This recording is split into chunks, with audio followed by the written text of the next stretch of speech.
as I'm sure you've seen with the content that I've been putting out, I like to, put out pieces that are valuable but are top of mind and active conversations that I'm having. And if you saw today that I posted that I've become an advisor for a Canadian sports tech company that is probably earlier on than we predominantly take on from a athletic venture advisor's standpoint. But if I can provide some value to the company as an advisor early on, potentially down the road they likely could be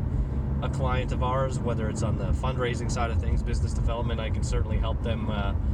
with the business development. But on the topic of advisors, I think it's really important for a startup to really curate an advisory board, not just to build up the credibility for the investment, because I think that most people focus on that, but you really want to find people who truly believe what you're doing, can add value without being a burden to your cap table or at least your early cap table. I mean, in the future they may become more involved, but I think that finding someone who truly believes in what you're doing, what you're trying to accomplish, and they can add value, on a quick turn basis, whether that's, someone like myself who's in business development and works in sports tech and works with professional sports teams, which is, for Van Saves, is an ideal situation for them, where I'd like to see them grow, because I think that they've got potential. I think that they have a great idea, but the focus should always be on believing in what the company's doing and adding value, not just for the fundraise aspect. Obviously, if you are leading into a fundraise, it's important to have a good advisory board, because those people are ultimately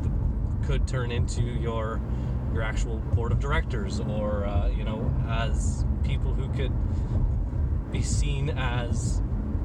potential customers or business development or relationships that are valuable to an investor, to say that if all goes wrong, or in some cases if all goes right, there's somebody there that has understood